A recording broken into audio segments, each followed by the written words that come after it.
ಪಾಕಿಸ್ತಾನ ಉಗ್ರರ ವಿರುದ್ಧ ಕ್ರಮ ತಗೊಳ್ಳುತ್ತಂತೆ. ಪಾಕಿಸ್ತಾನ ಉಗ್ರರ ವಿರುದ್ಧ ಹೋರಾಟ ಮಾಡುತ್ತಂತೆ. ಪಾಕಿಸ್ತಾನಕ್ಕೆ ಉಗ್ರರು ಬಹಳ ದೊಡ್ಡ ಸಮಸ್ಯೆ ಅಂತೆ.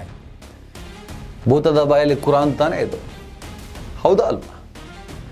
ಪಾಕಿಸ್ತಾನದಂತಹ ಉಗ್ರರನ್ನು ಪೋಷಿಸುವ, ಬೆಂಬಲಿಸುವ, ಸಾಕುವ ರಾಷ್ಟ್ರ, ವಿಷಪೂರಿತ ರಾಷ್ಟ್ರ ಇವತ್ತು ತಾನು ಬೆಳೆಸಿದ್ದನ್ನೇ, ತಾನು ಬದುಕಿದ್ದನ್ನೇ ಅನುಭವಿಸುವ ಸ್ಥಿತಿಗೆ ಬಂದು ತಲುಪಿದೆ.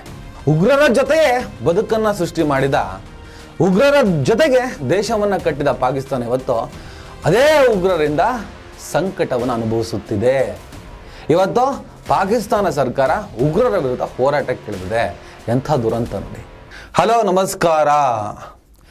ಭೂಮಿ ಮೇಲೆ ಒಂದಿಷ್ಟು ರಾಕ್ಷಸರ ಮಧ್ಯೆ ನಾವು ಬದುಕಬೇಕಾಗಿದೆ, ಒಂದಿಷ್ಟು ರಕ್ಕಸರ ಮಧ್ಯೆ ನಾವು ಬದುಕಬೇಕಾಗಿದೆ. ಪಾಕಿಸ್ತಾನ ಒಂದು ಕಡೆ, ಇನ್ನೊಂದು ಕಡೆ ಇಸ್ರೇಲು. ನರರಾಕ್ಷಸರು ಇವರು, ಯಾರನ್ನೂ ನೆಮ್ಮದಿಯಾಗಿರೋದಕ್ಕೆ ಬಿಡೋದಿಲ್ಲ. ಈ ಇಸ್ರೇಲ್ ಕತೆ ನಾನು ಸುಮಾರು ಸಲ ಹೇಳಾಯಿತು. ಅದನ್ನು ಬೆಂಜಮಿನ್ ನೆತನ್ಯಾಹು ಆಲ್ಮೋಸ್ಟ್ ಸತ್ತು ಹೋಗಿದ್ದಾರೆ ಅನ್ನೋ ಸುದ್ದಿನೇ ಬರ್ತಾ ಇದೆ. ಇನ್ನಿತರ ತರಲೆಗಳನ್ನು ಮಾಡ್ಕೊಂಡು ಅವರು ಬದುಕಿದ್ದಾರೆ ಅಂತ ಬಿಂಬಿಸುವ, ನಿರೂಪಿಸುವ ಪ್ರಯತ್ನ ಆಗ್ತಾ ಇದೆ ಅನ್ನೋದು ಚರ್ಚೆ. ಈ ದಾವೂದ್ ಇಬ್ರಾಹಿಮು, ಆತನಿಗಿದ್ದಂಥ ಚಟ, ಆತನಿಗಿದ್ದಂಥ ರೋಗ ಲೆಕ್ಕ ಹಾಕಿದ್ರೆ ಇಷ್ಟೊತ್ತಿಗೆ ಆತ ಸತ್ತು ಹೋಗಿರ್ತಾನೆ. ಆದರೂ ಕೂಡ ಆತನನ್ನು ಜೀವಂತವಾಗಿಡುವ ಪ್ರಯತ್ನವನ್ನು ಡಿ ಕಂಪನಿ ಮಾಡ್ತಾನೆ ಇರುತ್ತೆ. ಇದೊಂಥರ ನೆಟ್ವರ್ಕು, ಇದೊಂಥರ ಮಾಫಿಯಾ. ಇರಲಿ, ನೋಡೋಣ. ಸದ್ಯ ಗರ್ಭದ ಒಳಗಡೆ ಇರುವ ಮಗುವಿನ ಥರ ಒಂದಲ್ಲ ಒಂದಿನ ಹೊರಗೆ ಬರಲೇಬೇಕು. ಆ ಕತೆ ಬಿಡಿ. ಈಗ ಪಾಕಿಸ್ತಾನ ಅಫ್ಘಾನಿಸ್ತಾನದ ಮಾದಕ ವ್ಯಸನಿಗಳಿದ್ದಂಥ ಆಸ್ಪತ್ರೆ ಮೇಲೆ ಬಾಂಬ್ ಹಾಕಿ ಸುಮಾರು 400 ಜನರನ್ನ ಕೊಂದು ಹಾಕಿದೆ. ಪಾಕಿಸ್ತಾನ ಹೇಳುತ್ತೆ, ತೆಹ್ರಿಕ್ ಇ ತಾಲಿಬಾನ್ ಭಯೋತ್ಪಾದಕ ಸಂಘಟನೆಯ ಉಗ್ರರ ಶಿಬಿರಗಳ ಮೇಲೆ, ವಾಸಸ್ಥಳದ ಮೇಲೆ ನಾವು ಬಾಂಬನ್ನು ಹಾಕುತ್ತಿದ್ದೇವೆ. ನಾವು ಬಾಂಬ್ ಹಾಕಿರುವ ಆಸ್ಪತ್ರೆ ಕೂಡ ತೆಹ್ರಿಕ್ ಇ ತಾಲಿಬಾನ್ ಉಗ್ರರು ಅಡಗಿದ್ದ ಜಾಗ. ಅಲ್ಲಿ ಯಾವುದೇ ಕಾರಣಕ್ಕೂ ಮಾದಕ ವ್ಯಸನಿಗಳಿರಲಿಲ್ಲ, ಯಾವುದೇ ಚಿಕಿತ್ಸೆ ನಡೀತಿರಲಿಲ್ಲ ಅಂತ ಇವರು ಹೇಳ್ತಾರೆ. ಇಲ್ಲ, ಅದು ಮಾದಕ ವ್ಯಸನಿಗಳ ಚಿಕಿತ್ಸೆಯ ಅಡ್ಡ ಅಂದರೆ ಆಸ್ಪತ್ರೆ. ಆ ಆಸ್ಪತ್ರೆ ಮೇಲೆ ದಾಳಿ ಮಾಡುವ ಮೂಲಕ ಮಾನವೀಯತೆಯ ವಿರುದ್ಧವಾಗಿ ಪಾಕಿಸ್ತಾನ ನಡ್ಕೊಂಡಿದೆ ಅಂತ ಯಾರು ಹೇಳ್ತಿರೋದು? ಅಫ್ಘಾನಿಸ್ತಾನದಲ್ಲಿ ಅಧಿಕಾರದಲ್ಲಿರುವಂತಹ ತಾಲಿಬಾನ್ ಸರ್ಕಾರ. ಅಫ್ಘಾನಿಸ್ತಾನವನ್ನ ನರಕ ಮಾಡಿ ಹಾಕಿದ, ಶರಿಯತ್ ಹೆಸರಿನಲ್ಲಿ ಆಡಳಿತ ನಡೆಸುವ ಮೂಲಕ ಅಲ್ಲಿನ ಮಹಿಳೆಯರನ್ನ ತುಚ್ಛವಾಗಿ ಕಾಣುವ, ಕಠೋರ ಕಾನೂನುಗಳ ಮೂಲಕ ದುಷ್ಟತನ ಮೆರೀತಿರುವಂತಹ ತಾಲಿಬಾನು ಮಾನವೀಯತೆಯ ಬಗ್ಗೆ ಮಾತಾಡುತ್ತೆ. ಭಾರತ ದೇಶಕ್ಕೂ ಅವ್ರು ಬಂದಿದ್ರು, ಇಲ್ಲೂ ಕೂಡ ಮಾನವೀಯತೆಯ ಬಗ್ಗೆ ಮಾತಾಡಿ ಹೋಗಿದ್ದಾರೆ. ಅವೆಲ್ಲ ಕಥೆಗಳು ಆಮೇಲೆ ಮಾತಾಡೋಣ.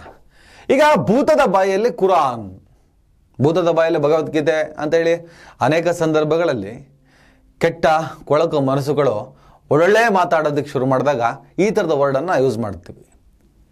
ಈಗ ಪಾಕಿಸ್ತಾನದ ಇವತ್ತಿನ ಸ್ಥಿತಿ ಹೇಗಿದೆ ಅಂದರೆ, ಭೂತದ ಬಾಯಲ್ಲಿ ಕುರಾನ್ ಬರ್ತಿದೆ.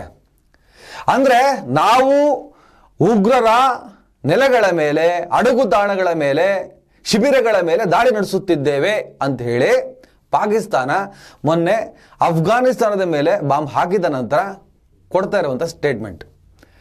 ಅಫ್ಘಾನಿಸ್ತಾನ ಮೂಲದ ತೆಹ್ರಿಕ್ ಇ ತಾಲಿಬಾನ್ ನನ್ನ ದೇಶದ ಒಳಗಡೆ ಸಿಕ್ಕಾಪಟ್ಟೆ ಉಗ್ರ ಕೃತ್ಯಗಳನ್ನು ಮಾಡ್ತಾ ಇದೆ. ಅಫ್ಘಾನಿಸ್ತಾನದ ತಾಲಿಬಾನ್ ಸರ್ಕಾರ ಬಂದ ಮೇಲಂತೂ ಅವರನ್ನು ಕಂಟ್ರೋಲ್ ಮಾಡೋಕ್ಕೆ ಆಗ್ತಿಲ್ಲ. ಈ ತೆಹ್ರಿಕ್ ಇ ತಾಲಿಬಾನ್ ಉಗ್ರರಿಗೆ ತನ್ನ ಭೂಮಿಯಲ್ಲಿ ನೆಲೆಯನ್ನು ಕೊಟ್ಟು, ಪ್ರೋತ್ಸಾಹವನ್ನು ಕೊಟ್ಟು, ಬಾಂಬನ್ನು ಕೊಟ್ಟು, ಬದುಕನ್ನು ಕೊಟ್ಟು ನನ್ನ ದೇಶದ ಮೇಲೆ ದುಷ್ಕೃತ್ಯವನ್ನು ಮಾಡೋದಕ್ಕೆ ಪ್ರೇರೇಪಿಸುತ್ತಿದೆ. ಹಾಗಾಗಿ ಅವರ ವಿರುದ್ಧ ನಮ್ಮ ಕ್ರಮ, ಉಗ್ರರ ವಿರುದ್ಧ ನಮ್ಮ ಕ್ರಮ. ಭೂತದ ಬಾಯಲ್ಲಿ ಕುರಾನ್. ಪಾಕಿಸ್ತಾನ ಉಗ್ರರ ವಿರುದ್ಧ ಕ್ರಮ ತಗೊಳ್ಳುತ್ತಂತೆ. ಪಾಕಿಸ್ತಾನ ಉಗ್ರರ ವಿರುದ್ಧ ಹೋರಾಟ ಮಾಡುತ್ತಂತೆ. ಪಾಕಿಸ್ತಾನಕ್ಕೆ ಉಗ್ರರು ಬಹಳ ದೊಡ್ಡ ಸಮಸ್ಯೆ ಅಂತೆ. ಭೂತದ ಬಾಯಲ್ಲಿ ಕುರಾನ್ ತಾನೇ ಇದು, ಹೌದಾ ಅಲ್ವಾ? ಪಾಕಿಸ್ತಾನದಂತಹ ಉಗ್ರರನ್ನ ಪೋಷಿಸುವ, ಬೆಂಬಲಿಸುವ, ಸಾಕುವ ರಾಷ್ಟ್ರ, ವಿಷಪೂರಿತ ರಾಷ್ಟ್ರ ಇವತ್ತು ತಾನು ಬೆಳೆಸಿದ್ದನ್ನೇ, ತಾನು ಬದುಕಿದ್ದನ್ನೇ ಅನುಭವಿಸುವ ಸ್ಥಿತಿಗೆ ಬಂದು ತಲುಪಿದೆ. ನಾನು ಯಾವಾಗಲೂ ಹೇಳ್ತೀನಿ, ಪಕ್ಕದ ಮನೆಯ ಹೊಸ್ತಿಲಿಗೆ ಬೆಂಕಿ ಬಿತ್ತು ಅಂದರೆ ನಾವು ಅಲರ್ಟ್ ಆಗಬೇಕು. ಯಾಕಂದರೆ ಆ ಬೆಂಕಿ ನಾಳೆ ನಮ್ಮನೆ ಹೊಸ್ತಿಲಿಗೂ ಬಂದು ತಲುಪುತ್ತೆ. ಇಲ್ಲಿ ಧರ್ಮ ಕರ್ಮಗಳ ಯುದ್ಧಗಳು ಮಾಡ್ತಾ ಇದ್ದಾಗ, ಧರ್ಮ ರಕ್ಷಣೆ ಹೆಸರಿನಲ್ಲಿ ದುಷ್ಕೃತ್ಯಗಳನ್ನು ಮಾಡ್ತಾ ಇದ್ದಾಗ ಯಾವಾಗಲೂ ಈ ಮಾತನ್ನು ಹೇಳ್ತಾ ಇದ್ದೆ ನಾನು. ಇವತ್ತು ಅವರ ಮನೆ ಬೆಂಕಿ ಬಿತ್ತು ಅಂದಾಗ ನಾವು ಅಲರ್ಟ್ ಆಗಬೇಕು, ಆ ಮನೆಗೆ ಬಿದ್ದ ಬೆಂಕಿಯನ್ನ ನಂದಿಸುವ ಕೆಲಸವನ್ನು ಮಾಡಬೇಕು, ಇಲ್ಲಾಂದ್ರೆ ನಾಳೆ ನಾವೇ ಆಹುತಿ ಆಗ್ತೀವಿ ಅಂತ. ಉಗ್ರರ ಜೊತೆಗೆ ಬದುಕನ್ನ ಸೃಷ್ಟಿ ಮಾಡಿದ, ಉಗ್ರರ ಜೊತೆಗೆ ದೇಶವನ್ನ ಕಟ್ಟಿದ ಪಾಕಿಸ್ತಾನ ಇವತ್ತು ಅದೇ ಉಗ್ರರಿಂದ ಸಂಕಟವನ್ನು ಅನುಭವಿಸುತ್ತಿದೆ. ಇವತ್ತು ಪಾಕಿಸ್ತಾನ ಸರ್ಕಾರ ಉಗ್ರರ ವಿರುದ್ಧ ಹೋರಾಟಕ್ಕೆ ಇಳಿದಿದೆ. ಎಂಥ ದುರಂತ ನೋಡಿ. ತೆಹ್ರೀಕ್-ಇ-ತಾಲಿಬಾನ್ ಈ ಸಂಘಟನೆಯ ಉದ್ದೇಶವೇ ಪಾಕಿಸ್ತಾನದಲ್ಲಿ ಇರುವಂತಹ ಸರ್ಕಾರವನ್ನು ಕೆಡವಿ ಅಲ್ಲಿ ಶರಿಯಾ ಸರ್ಕಾರವನ್ನ, ಪಕ್ಕದಲ್ಲಿ ತಾಲಿಬಾನ್ ಇದೆಯಲ್ಲ ಆ ಥರದ ಶರಿಯತ್ ಸರ್ಕಾರವನ್ನ ನಿರ್ಮಿಸುವ ಗುರಿಯನ್ನು ಹೊಂದಿದೆ. ಇದು ದೇಹೋ ಬಂದಿ ಇಸ್ಲಾಮಿಕ್ ಆಲೋಚನೆಯನ್ನು ಅನುಸರಿಸುತ್ತೆ. ಪಶ್ತೂನ್ ಪ್ರದೇಶಗಳಲ್ಲಿ ಬಹಳ ಪ್ರಬಲವಾಗಿದ್ದಾವೆ. ಡಿಸೆಂಬರ್ 2007ರಲ್ಲಿ ಸ್ಥಾಪನೆಯಾದಂತಹ ಉಗ್ರ ಸಂಘಟನೆ ಇದು. ಪಾಕಿಸ್ತಾನ ಸೇನೆಯು ಫೆಡರಲಿ ಅಡ್ಮಿನಿಸ್ಟ್ರೇಡ್ ಟ್ರೈಬಲ್ ಏರಿಯಾಸ್ ಅಂದರೆ FATA ಅಲ್ ಖೈದಾ ಸಂಬಂಧಿತ ಗುಂಪುಗಳ ವಿರುದ್ಧ ಆಪರೇಷನ್ ಮಾಡಿದ ನಂತರ ಹಲವು ಸಣ್ಣ ಮಿಲಿಟೆಂಟ್ ಗುಂಪುಗಳು ಒಗ್ಗೂಡಿ ಈ TTPಯನ್ನು ತೆಹ್ರೀಕ್-ಇ-ತಾಲಿಬಾನ್ ರಚನೆ ಮಾಡಿದ್ವು. ಇದರ ಮೊದಲ ನಾಯಕ ಬೈತುಲ್ಲಾ ಮೆಹಸೂದ್ ಅಂತ 2007ರಿಂದ 2009ರವರೆಗೂ ಅಧಿಕಾರದಲ್ಲಿದ್ದ. ಡ್ರೋನ್ ದಾಳಿಯಲ್ಲಿ ಸತ್ತು ಹೋದ. ಬೈತುಲ್ ಮೆಹಸೂದ್ ಆದಮೇಲೆ ಹಕೀಮುಲ್ಲಾ ಮೆಹಸೂದ್ ಬರ್ತಾನೆ, ಮುಲ್ಲಾ ಫಜ್ಲುಲ್ಲಾ ಬರ್ತಾನೆ. ಇವರೆಲ್ಲರೂ ಕೂಡ ಡ್ರೋನ್ ದಾಳಿಯಲ್ಲಿ ಸತ್ತು ಹೋಗಿದ್ದಾರೆ. ಈ ಸದ್ಯ 2018ರಿಂದ ಈ ಹಂತದವರೆಗೂ ನೂರ್ ವಾಲಿ ಮೆಹಸೂದ್ ಅಂತೇಳಿ ಆತ ತೆಹ್ರೀಕ್-ಇ-ತಾಲಿಬಾನ್ ಸಂಘಟನೆ ನಡೆಸ್ತಿದ್ದಾನೆ. ನಿಮ್ಗೆ ಆಗಲೇ ಹೇಳ್ದಂಗೆ ಪಾಕಿಸ್ತಾನ ಸರ್ಕಾರವನ್ನು ಉರುಳಿಸಿ ತಮ್ಮ ವ್ಯಾಖ್ಯಾನದ ಪ್ರಕಾರ ಇಸ್ಲಾಮಿಕ್ ಎಮಿರೇಟ್ ಶರಿಯಾ ಆಧಾರಿತ ರಾಜ್ಯ ಸ್ಥಾಪನೆ ಮಾಡೋದು ಇದರ ಗುರಿ. ಪಾಕಿಸ್ತಾನ ಸೇನೆ, ಪೊಲೀಸ್, ಸರ್ಕಾರಿ ಅಧಿಕಾರಿಗಳು ಮತ್ತು ಸಿವಿಲಿಯನ್ಗಳ ಮೇಲೆ ದಾಳಿ ಮಾಡೋದು ಇವರ ಉದ್ದೇಶ. ಅಲ್ ಖೈದಾ ಮತ್ತು ಅಫ್ಘಾನ್ ತಾಲಿಬಾನ್ ಜೊತೆಗೆ ನಿಕಟ ಸಂಬಂಧವನ್ನು ಹೊಂದಿದೆ. ಭಾರತದ ವಿರುದ್ಧ ದಾಳಿಗಳನ್ನ ಕೆಲವೊಮ್ಮೆ ಇದು ಘೋಷಣೆ ಮಾಡುತ್ತೆ, ಆದರೆ ಅದರ ಮುಖ್ಯ ಗುರಿ ಪಾಕಿಸ್ತಾನ ಸರ್ಕಾರ. ಅಂದಾಜು 30,000ದಿಂದ 35,000ದಷ್ಟು ಸದಸ್ಯರು ಈ ಸಂಘಟನೆಯಲ್ಲಿ ಇದ್ದಾರೆ. ಅಲಯನ್ಸ್ ಆಫ್ ಮಿಲಿಟೆಂಟ್ ಗ್ರೂಪ್ಸ್ ಅಂತ ಅಂದರೆ ಹಲವು ಸಣ್ಣ ಗುಂಪುಗಳ ಒಕ್ಕೂಟ ಇದು. 2026ರಲ್ಲಿ TTP ತನ್ನ ರಚನೆಯನ್ನು ಮರುಸಂಘಟಿಸಿದೆ. ಹೊಸ ಟೆರಿಟೋರಿಯಲ್ ಝೋನ್ಗಳು, ಏರ್ಫೋರ್ಸ್ ಯೂನಿಟ್, ಕಾಶ್ಮೀರ್ ಮತ್ತು ಗಿಲ್ಗಿಟ್ ಬಾಲ್ಟಿಸ್ತಾನ್ ಮೇಲೆ ಹಕ್ಕು ಸ್ಥಾಪಿಸಿಕೊಂಡಿದೆ. 2009ರಲ್ಲಿ ಲಾಹೋರ್ ಪೊಲೀಸ್ ಅಕಾಡೆಮಿ ಮೇಲೆ ದಾಳಿ ನಡೆಸಿತು. 2010ರಲ್ಲಿ US ಕಾನ್ಸುಲೇಟ್ ಪೇಶಾವರ್, 2014ರಲ್ಲಿ Karachi airport attack, 2014 Peshawar army public school massacre. ಇದಂತೂ ಬಹಳ ದೊಡ್ಡ ದುರಂತ. ನೂರಾರು ಮಕ್ಕಳು ಈ ಬಾಂಬ್ ದಾಳಿಯಲ್ಲಿ ಸತ್ತು ಹೋದರು.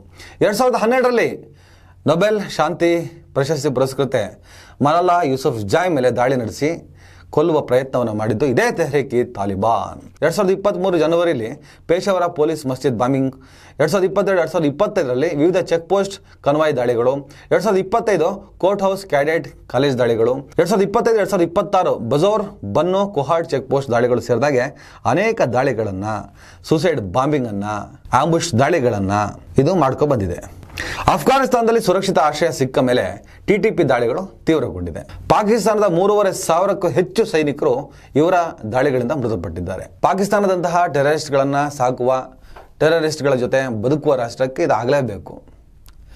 ನಾನು ಹೇಗೆ ಬದುಕ್ತೀನಿ, ನಾನು ಯಾರ ಜೊತೆ ಬದುಕ್ತೀನಿ, ನಾನು ಯಾರನ್ನ ಬೆಳೆಸ್ತೀನಿ, ಯಾರನ್ನ ಹುಟ್ಟಿಸ್ತೀನಿ ಅನ್ನೋದ್ರ ಮೇಲೆ ತನ್ನ ಭವಿಷ್ಯ ನಿರ್ಮಾಣ ಆಗಿರುತ್ತೆ. ಪಾಕಿಸ್ತಾನದಂತಹ ದುಷ್ಟ ರಾಷ್ಟ್ರಕ್ಕೆ ಇವತ್ತಿಗೆ ಏನಾಗಬೇಕಾಗಿತ್ತು ಅದೇ ಆಗ್ತಿದೆ.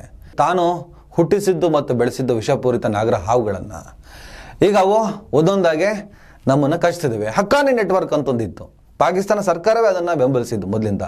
ಅವರು ಕೂಡ ಇವತ್ತು ಪಾಕಿಸ್ತಾನದ ವಿರುದ್ಧ ತಿರುಗಿಬಿದ್ದು ಈ ತೆಹ್ರೀಕ್-ಇ-ತಾಲಿಬಾನ್ಗಳ ಜೊತೆ ಸೇರಿಕೊಂಡು ಪಾಕಿಸ್ತಾನಕ್ಕೆ ಗುನ್ನ ಮಾಡುವಂಥ ಕೆಲಸವನ್ನು ಮಾಡ್ತಾ ಇದ್ದಾರೆ. ಇವತ್ತು ಇದೇ ಪಾಕಿಸ್ತಾನ ಟೆರರಿಸ್ಟ್ಗಳ ವಿರುದ್ಧ ನಮ್ಮ ಯುದ್ಧ. ಅಫ್ಘಾನಿಸ್ತಾನ ತೆಹ್ರೀಕ್-ಇ-ತಾಲಿಬಾನ್ ಜೊತೆ ನಿಕಟ ಸಂಬಂಧವನ್ನು ಹೊಂದಿದೆ. ಹಾಗಾಗಿ ಅಫ್ಘಾನಿಸ್ತಾನದಲ್ಲಿ ಅವರ ಸೇನಾ ಶಿಬಿರಗಳ ಮೇಲೆ ದಾಳಿ ಮಾಡ್ತಾ ಇದ್ದೀವಿ. ಮೊನ್ನೆ ಮಾರ್ಚ್ 16, 2026 ಸೋಮವಾರ ರಾತ್ರಿ ಸುಮಾರು 9 ಗಂಟೆಗೆ ಕಾಬೂಲ್ನ ಒಮೀದ್ ಮಾದಕ ವ್ಯಸನ ನಿವಾರಣಾ ಆಸ್ಪತ್ರೆ, drug rehabilitation centre, addiction treatment hospital ಮೇಲೆ ನಡೆಸಿದ ದಾಳಿ ಅದು ತೆಹ್ರೀಕ್-ಇ-ತಾಲಿಬಾನ್ ಉಗ್ರರನ್ನ ಟಾರ್ಗೆಟ್ ಮಾಡಿಯೇ ಆಗಿತ್ತು. ನಾವು ಯಾವುದೇ ಕಾರಣಕ್ಕೂ ಸೇನೆ ಆಸ್ಪತ್ರೆಯನ್ನು ಗುರಿ ಮಾಡಲಿಲ್ಲ. ತಾಲಿಬಾನ್ ಸೇನಾ ಸ್ಥಾವರಗಳು, ಭಯೋತ್ಪಾದಕರ ಬೆಂಬಲ ಕೇಂದ್ರಗಳು ಮತ್ತು TTP ಸಂಬಂಧಿತ ಸೈಟ್ಗಳ ಮೇಲೆ ಮಾತ್ರ ಅಂತ ಸ್ಟೇಟ್ಮೆಂಟನ್ನು ಕೊಟ್ಟಿದೆ. ಇವತ್ತು ಪಾಕಿಸ್ತಾನ ಯಾಕೆ ನೈತಿಕತೆಯನ್ನು ಕಳ್ಕೊಂಡಿದೆ, ಭೂತದ ಬಾಯಿಯಲ್ಲಿ ಕುರಾನ್ ಬರ್ತಾ ಇದೆ ಅನ್ನೋ ಸ್ಟೇಟ್ಮೆಂಟ್ ನಾನು ಯಾಕೆ ಕೊಡಬೇಕಾಗಿತ್ತಂದ್ರೆ, ಪಾಕಿಸ್ತಾನದಲ್ಲಿರುವಂಥ ಟೆರರಿಸ್ಟ್ ಗ್ರೂಪ್ಗಳು, ಲಷ್ಕರ್-ಇ-ತೈಬಾ ನಿಮ್ಗೆ ಗೊತ್ತಿದೆ, ಹಫೀಜ್ ಸೈಯದ್ ಕಾಶ್ಮೀರನ್ನು ಪಾಕಿಸ್ತಾನಕ್ಕೆ ಸೇರಿಸುವ ಗುರಿಯನ್ನು ಹೊಂದಿದೆ. ಭಾರತದ ವಿರುದ್ಧ ಅನೇಕ ದಾಳಿಗಳನ್ನು ಇದು ನಡೆಸಿದೆ. ಕಾಶ್ಮೀರ ದಾಳಿ ಇರ್ಬೋದು, ಮುಂಬೈ 26/11 ದಾಳಿಗಳಿರ್ಬೋದು, ಹಾಗೆ ಜೈಷ್-ಇ-ಮೊಹಮ್ಮದ್ JEM ನಿಮ್ಮ ಮಸೂದ್ ಅಜಾರ್ ಗೊತ್ತಿದೆ. ಈ JEM ಉಗ್ರ ಸಂಘಟನೆ ಉದ್ದೇಶ ಕೂಡ ಕಾಶ್ಮೀರ್ ಜಿಹಾದ್ ಮತ್ತು ಭಾರತದ ವಿರುದ್ಧ ದಾಳಿಗಳಾಗಿದೆ. ಪುಲ್ವಾಮಾ ದಾಳಿ ಸೇರಿದಾಗೆ ಭಾರತದಲ್ಲಿ ಅನೇಕ ದಾಳಿಗಳನ್ನ ಇದು ನಡೆಸಿದೆ. ಹಾಗೆ ಲಷ್ಕರ್ ಇ ಜಂಗ್ವಿ ಅಂತ LAJ ಸೆಕ್ಟೇರಿಯನ್ ಆಂಟಿಶಿಯಾ ದೇಹಬಂದಿ ಜಿಹಾದ್ ಶಿಯಾ ಸಮುದಾಯದ ಮೇಲೆ ಇದು ದಾಳಿಗಳನ್ನು ನಡೆಸುತ್ತೆ. ಗ್ಲೋಬಲ್ ಖಿಲಾಫತ್ ಸೇರಿದಾಗ ಅನೇಕ ಉಗ್ರ ಸಂಘಟನೆಗಳು ಪಾಕಿಸ್ತಾನದಲ್ಲಿ ಆಕ್ಟಿವ್ ಆಗಿದೆ. ಜೈಷ್ ಇ ಮೊಹಮ್ಮದ್, ಲಷ್ಕರ್ ಇ ತೈಬಾ ಅಂತ ಸಿಕ್ಕಾಪಟ್ಟೆ ಭಾರತವನ್ನ ಗಾಯ ಮಾಡಿದೆ. ನಿಮಗೆ ಮೊನ್ನೆ ನಡೆದಂಥ ಆಪರೇಷನ್ ಸಿಂಧೂರ್ ಕೂಡ ಇದೇ ಜೈಷ್ ಹಾಗೂ ಲಷ್ಕರೇ ಉಗ್ರರನ್ನ ಗುರಿಯಾಗಿಸಿ ಮಾಡಿದಂಥ ದಾಳಿಯಾಗಿತ್ತು. ನಿಮ್ಮ ಪಹಲ್ಗಾಮ್ನಲ್ಲಿ ನಡೆದಂಥ ಘಟನೆ ನೆನಪಿದ್ರೆ, ಇವರೆಲ್ಲ ಸಾಕಿ ಸಲಹುತ್ತಿರುವಂಥ ಪಾಕಿಸ್ತಾನ ಇವತ್ತು ತಾನೇ ಸಾಕಿದ ತಾನೇ ಪೋಷಿಸಿದ ತೆಹರೀಕ್ ಇ ತಾಲಿಬಾನಿಂದ ಸಂಕಟವನ್ನು ಅನುಭವಿಸ್ತಿದೆ. ಯಾವಾಗ ತಮ್ಮ ಬುಡಕ್ಕೆ ಬರುತ್ತೋ ಆವಾಗ ಇವರು ಟೆರರಿಸ್ಟ್ಗಳ ವಿರುದ್ಧ ನಾವು ಯುದ್ಧವನ್ನು ನಡೆಸುತ್ತೇವೆ ಜ್ಞಾನೋದಯ ಆಗೋದು. ಕಾಲ ಮಿಂಚಿದ ಮೇಲೆ ಏನು ಉಳ್ಕೊಳ್ಳಲ್ಲ ಕಣ್ರೋ ದುಷ್ಟ್ರ. ಯಾವ ಬುನಾದಿ ಮೇಲೆ ದೇಶವನ್ನು ಕಟ್ತೀವಿ ಅನ್ನೋದ್ರ ಮೇಲೆ ಆ ದೇಶದ ಭವಿಷ್ಯ ಅಡಗಿರ್ತದೆ. ಧಾರ್ಮಿಕ ನೆಲೆಗಟ್ಟಿನಲ್ಲಿ ಉಗ್ರವಾದದಲ್ಲಿ ದೇಶವನ್ನು ಕಟ್ಟಿದ ಪಾಕಿಸ್ತಾನ ಇವತ್ತು ಯಾವ ಸ್ಥಿತಿಯಲ್ಲಿದೆಯೋ, ನಾಳೆ ನನ್ನ ದೇಶದಲ್ಲೂ ಕೂಡ ಧಾರ್ಮಿಕ ತಳಪಾಯದಲ್ಲಿ ಉಗ್ರರ ಪೋಷಣೆಯಲ್ಲಿ ಏನಾದರೂ ಈ ದೇಶವನ್ನು ಕಟ್ಟಿದ್ರೆ ಮುಂದಿನ 70 ವರ್ಷಗಳಲ್ಲಿ ಯಾವ ಸಿಂಗಾಪುರ, ಸ್ವಿಟ್ಜರ್ಲೆಂಡ್ ಈ ದೇಶ ಆಗಲ್ಲ. ಈ ದೇಶ ಇನ್ನೊಂದು ಪಾಕಿಸ್ತಾನನೇ ಆಗೋದು. ಇದನ್ನೇ ಗ್ರಹಿಸಿಯೇ ಈ ದೂರದೃಷ್ಟಿಯಿಂದಲೇ ನಾವು ಮಾತಾಡ್ತಿರೋದು. ಧರ್ಮದ ಅಮಲಿನಿಂದ ಹೊರಗೆ ಬನ್ನಿ, ಅಭಿವೃದ್ಧಿ ಕಡೆ ಹೋಗೋಣ, ಒಂದು ಬಲಿಷ್ಠವಾದ ರಾಷ್ಟ್ರವನ್ನು ನಾವು ನಿರ್ಮಿಸೋಣ. ಇನ್ನು ಇಸ್ರೇಲ್, ಇರಾನ್, US ಯುದ್ಧಕ್ಕೆ ಸಂಬಂಧಪಟ್ಟ ಹಾಗೆ ಟ್ರಂಪ್ಗೆ ಎಲ್ಲ ದೇಶಗಳು ಆಲ್ಮೋಸ್ಟ್ ಕೈ ಕೊಟ್ಟಿದ್ದಾವೆ. ಹಾರ್ಮೋಸ್ ಜಲಸಂಧಿಗೆ ಸಂಬಂಧಪಟ್ಟ ಹಾಗೆ ಒಂದಿಷ್ಟು ನೌಕಾ ದಳವನ್ನು ಕಳಿಸ್ರಪ್ಪ, ನನ್ನ ಒಬ್ಬನ ಕೈಲಿ ಏನು ಕಿಸಿಯಕ್ಕಾಗ್ತಿಲ್ಲ ಅಂತ ಟ್ರಂಪ್ ಹೇಳ್ತಿದ್ದಾಗ ಅನೇಕರು ನಮಗೂ ಅದಕ್ಕೆ ಸಂಬಂಧ ಇಲ್ಲ ಕಣ್ರಯ್ಯ, ನಿಮ್ಮ ತೆವಲಿಗೆ ನೀವು ಮಾಡ್ಕೊಂಡಿದ್ರ ನಾವ್ಯಾಕೆ ಬರ್ಬೇಕು ಅಂತೇಳಿ ಹಚ ಅಂದಿದ್ರೆ. ಈ ಸಂದರ್ಭದಲ್ಲಿ ಭಾರತದ ಮೇಲೆ ಟ್ರಂಪ್ ಒಂದು ತಾಕೀತು ಮಾಡಿದ್ದಾನೆ. ಭಾರತದ ಬಲಿಷ್ಠ ಪ್ರಧಾನಮಂತ್ರಿ ನರೇಂದ್ರ ಮೋದಿ ಅವರಿಗೆ ನಮ್ಮ ದೇಶವನ್ನು ಬೆಂಬಲಿಸಿ ನೌಕಾದಳವನ್ನು ಕಳಿಸಿ ಅಂತ ತಾಕೀತು ಮಾಡಿದ್ದಾನೆ ಅನ್ನುವಂಥ ಒಂದು ಸುದ್ದಿ ಹರಿದಾಡ್ತಿದೆ. ಅದರ ವಿಮರ್ಶೆಯನ್ನು ನಾಳೆ ಮಾಡ್ತೀನಿ. ನಮಸ್ಕಾರ.